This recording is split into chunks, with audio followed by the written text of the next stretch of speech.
You're watching PEGRI TV, Rhode Island's public access channel.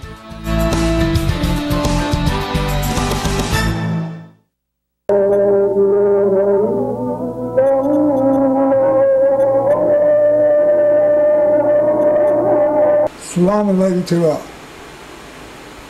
My name is Sheikh Abu Hakim Abdullah, President Chairman of Al-Maqsid Sharia Law, a non-profit religious organization operating in the state of Rhode Island, USA. I'm coming to you now not only on Cox Television and Verizon Television, but on the internet. And again, I'm asking you for your assistance.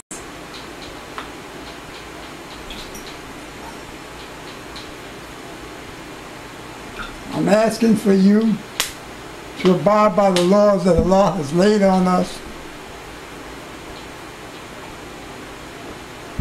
and give me your assistance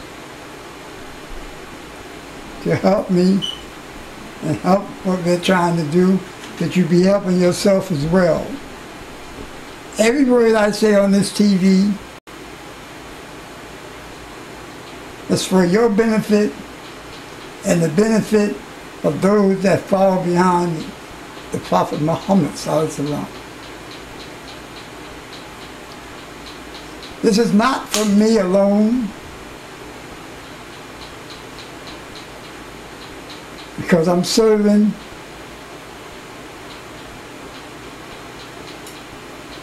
and doing what Allah has told me to do.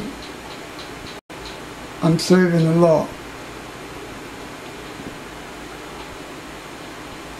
I'm His slave, I'm His servant, I'm employed by Him,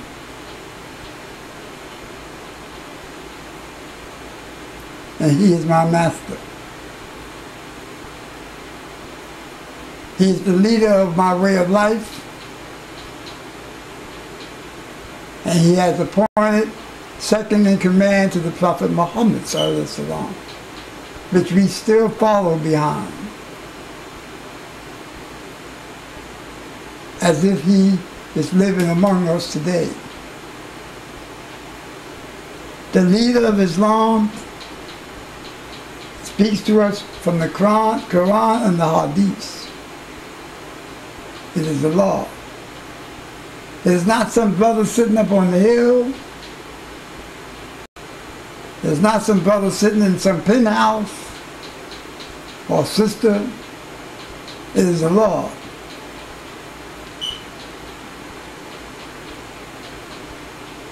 We are to follow what Allah says in the Quran and the Hadith. Not what we want to follow, but what we are commanded to follow. Once we accept Islam, I is no longer in existence. It is we. We must. We must do this. We must do that. We must understand this.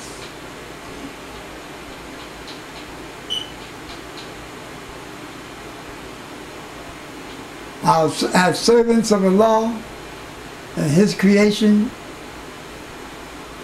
we are His tools. We're the ones that be walking down the street and look up and the baby drop in our arms from somebody's window.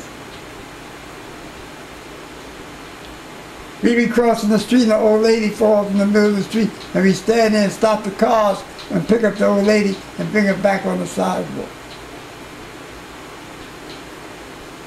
We're the one that does His bidding.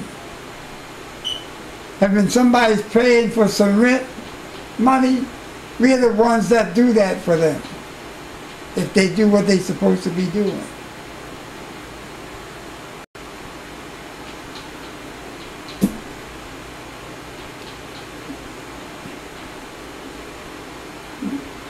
So we're the servants of Allah.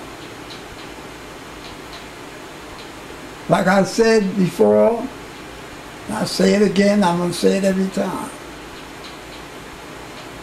I'm not here trying to get brothers to join the Islam, or I'm not here trying to give you stories of the Quran and the Hadiths. I'm trying to give you a picture of our condition today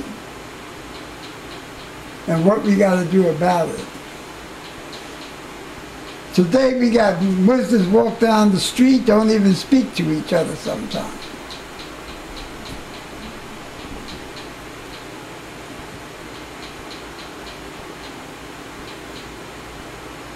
We got groups of Muslims starving to death in areas.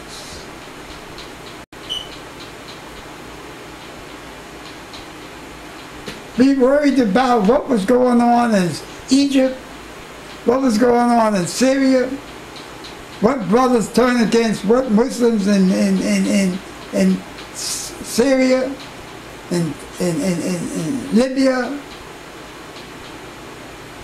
And at the same time, we sat in our houses and our castles and everything and didn't worry about the Muslims that was being killed in Somalia or Darfur.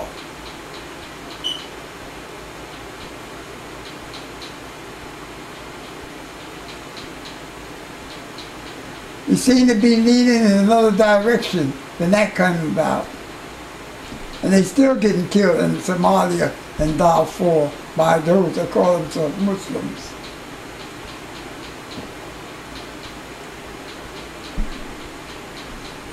I see no reason why a Muslim in Darfur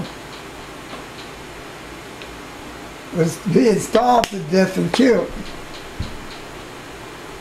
by Muslims.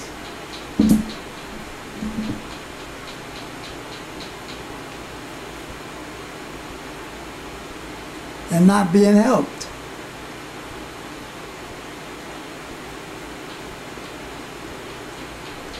And that sounds kind of prejudiced to me.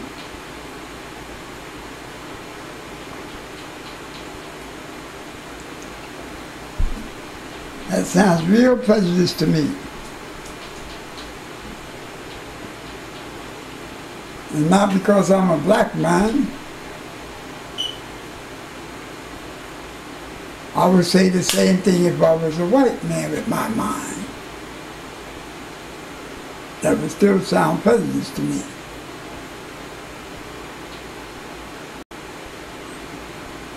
The color of my skin don't give me my thoughts. The condition of people that gives me my thoughts. From the Lord's hand.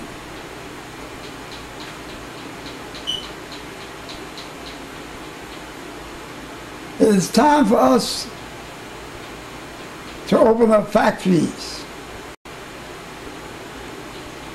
Every so-called Muslim mosque should have an economic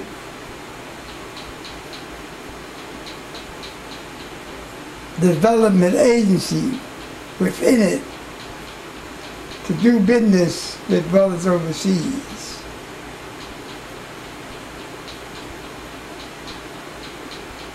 We should have training schools here in every country. We should open up, there should be a large, every country that has an oil well that's making all these billions of dollars, there should be a fund taken of $1 billion a year from each, divided among all those countries that got all that oil. We'll put together that $100 million, $100 million that's needed to make $1 billion into one pot of fund that would be used to open up places of learning skills and whatnot to get jobs.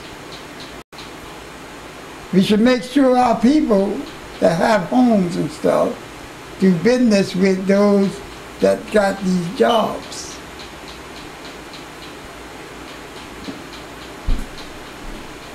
We should turn around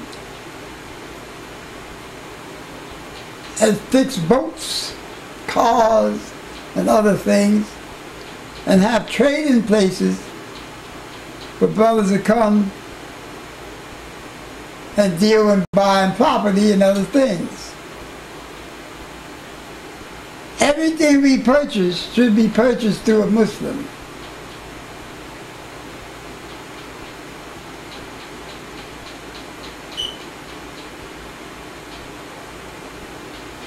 We should be living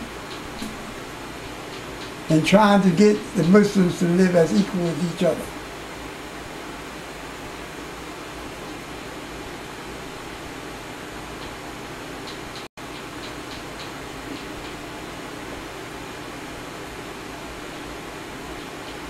This is the way we're going to have to come out of this. We're going to have to open up schools,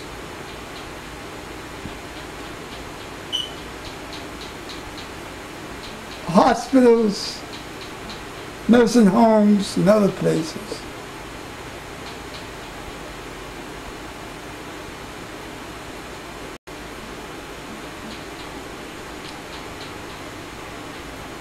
We got trillions of dollars laying around in people's pockets.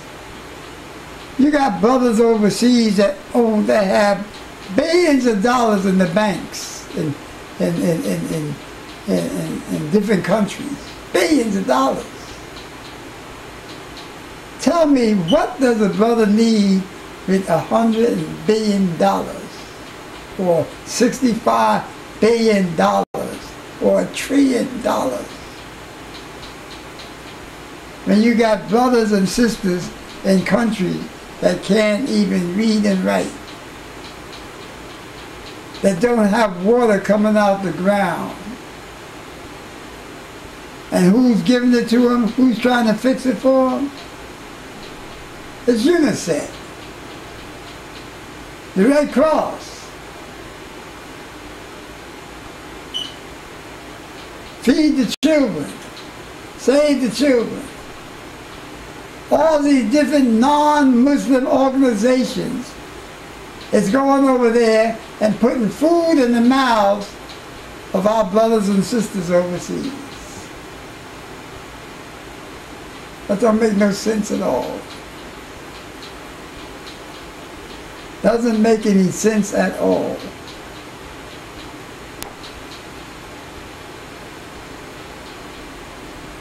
There's very few brothers can say to me that they following the Quran and the Hadith, living like that. That they following Islam.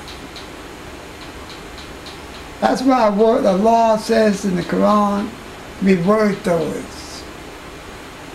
That's why Allah told the Prophet Muhammad ﷺ, tell them that they have not faith, because faith has not entered their hearts as of yet. They're just Muslims.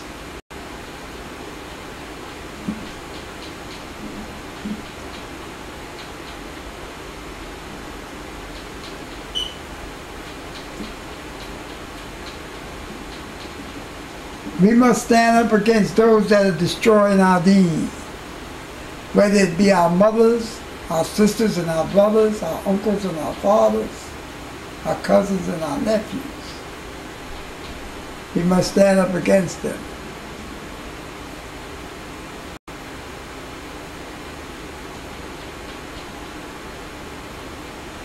We must preach the truth all the time. If a person is violent, the person apostated their deen, we must follow the laws with that brother that apostated his deen or her deen, and treat them under the laws of Islam, regardless to what country they're in. That's right. That's a pretty heavy one. regardless of what country they're in, we must follow the laws of the Quran and the Hadiths.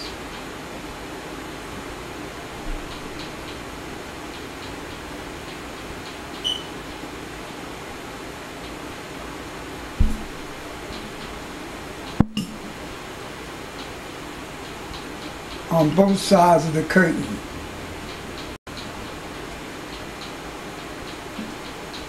On both sides of the veil. We must follow the laws against all them that are violating the laws of Islam and destroying out their deen.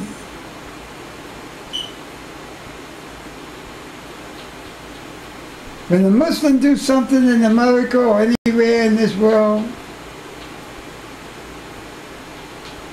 the Christian, the Jews, and everyone else say, that's Islamic. That's the Islam making them do that. That's the savage way of life they live in. That's the barbarianism that they living in their life. That's their deen making them do that. They're Islam. And when a Christian does something, it's not the Christian, the Christianity doing that. It's the brother did that. His father so-and-so did that. It's not the way that they being taught made the priest rape the boy. But if that was a Muslim that got caught having sex with young Muslim boys, they would have hung him up in the air, they would have hung up the Islam in the air, they would have hung them both up in the air and say they're all one. The Islam and his actions are all one. Because that's a savage way of life that they follow. Yeah. That's the truth, that's where that happened. I'm saying it on television. I'm saying it on the internet of the world. That's exactly what would have been said.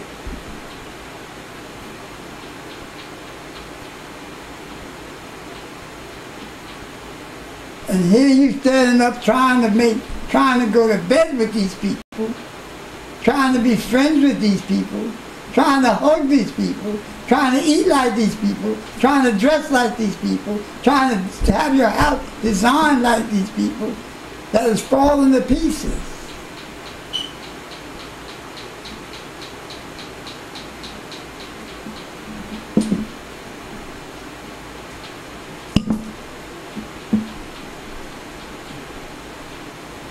And I'm trying to tell you the difference.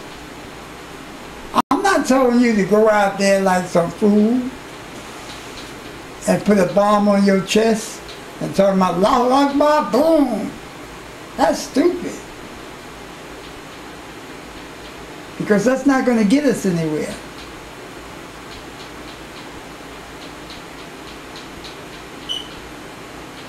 That's destroying our way of life.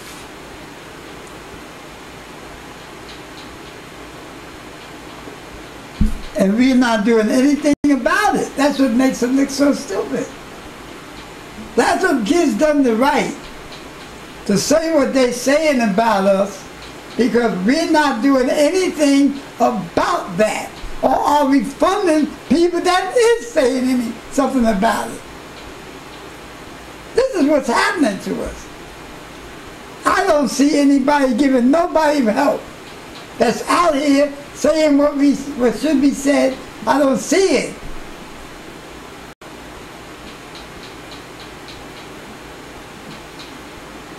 We want to keep that person that's speaking out against all this stuff quiet.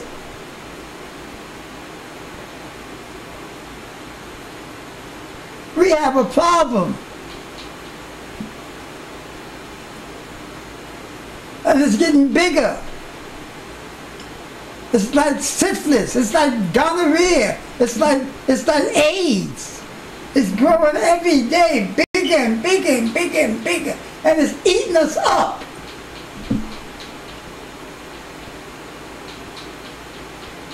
I can't turn on the TV without having a broken heart.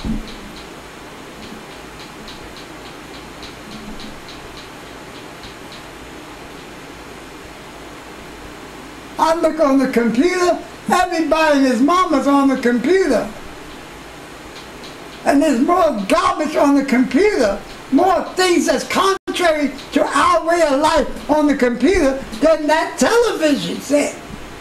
But yet in this country here, you got brothers that threw a television set out the window.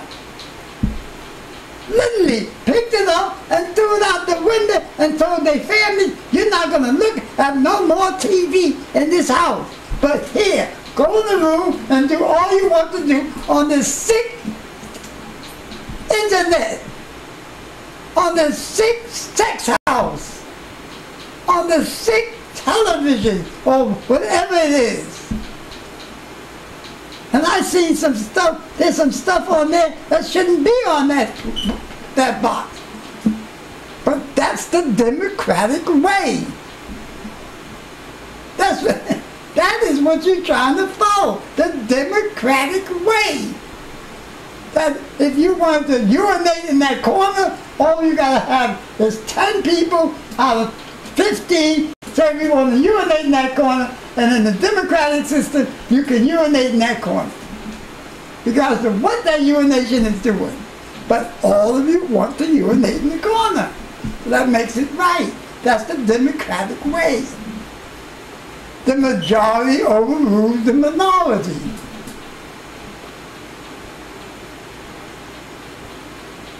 And all of you know, and all of you have been there, and all you see it. The majority is usually the group that's wrong.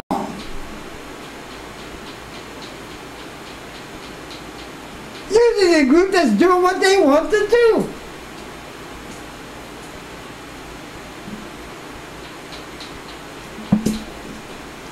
I don't understand you. Brothers and sisters, I'm trying to talk to you. I'm trying to give you what nobody else is trying to do with you today. I look on this box, I look at the computer, and I see what brothers are talking about, sisters are talking about. You're doing the same old repetitious thing over and over and over again.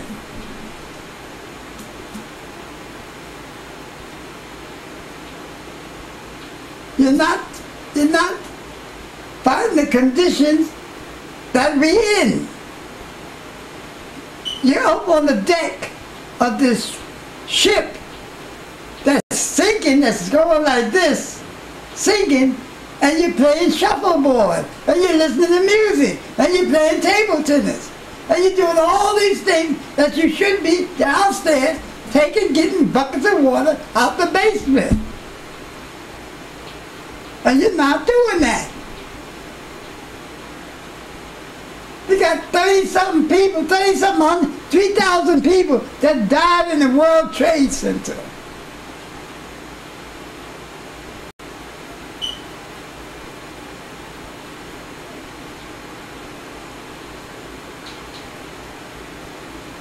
By the hands of so-called Muslims.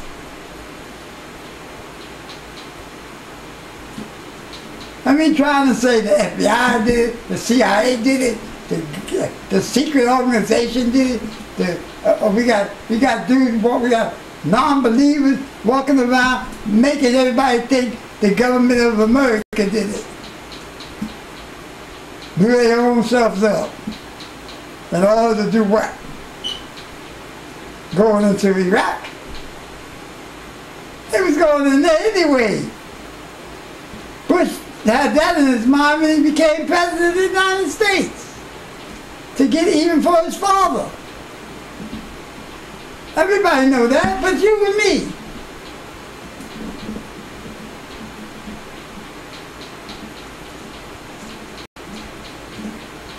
So I'm talking to you.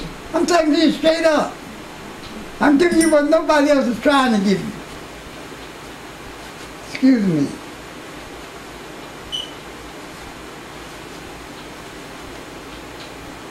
Giving you what nobody else is trying to give you. And what's happening? I don't know what's happening with you. I've been saying this, I've been preaching this. Oh, I've been preaching this since 96. Steady. I've been on this TV thing here and the internet. I mean, not the internet. I've been on this television, the television boob tube, since 86. And I've been preaching like this and talking like this since 96, since I came back from Kuwait.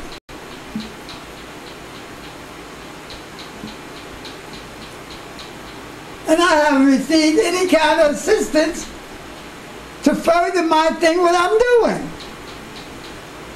From people that I wrote to, got stacks of money.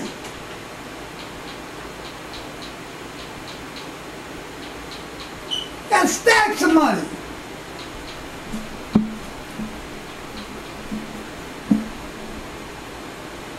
And don't think I said what I'm saying to you, I have said to leaders, so-called leaders of several countries.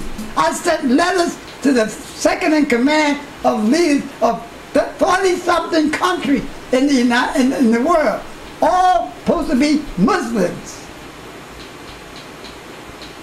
We're saying the same thing I'm saying to you right now on this top, on this net.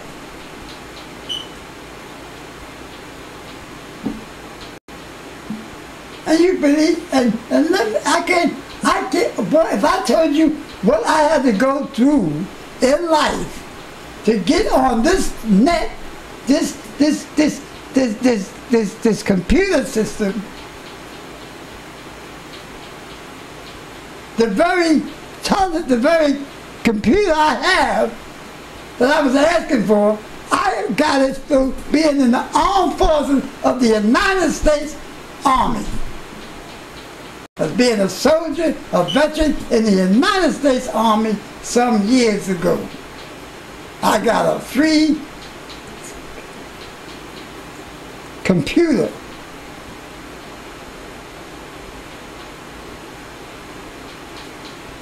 And I have asked this from brothers, sisters that's supposed to be that swear they Muslim, the best ones going.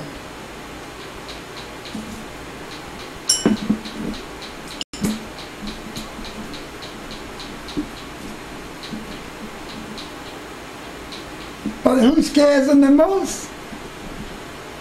Bush scared them the most.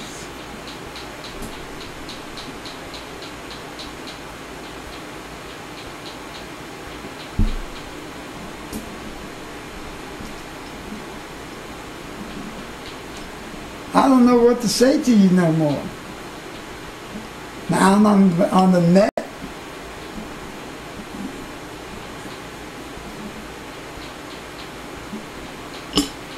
Now I'm on the net.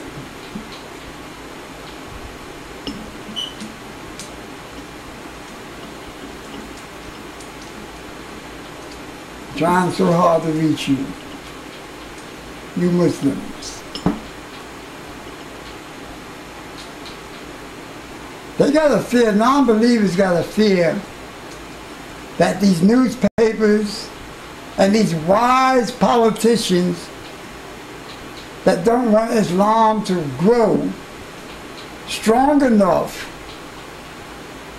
to be recommended by people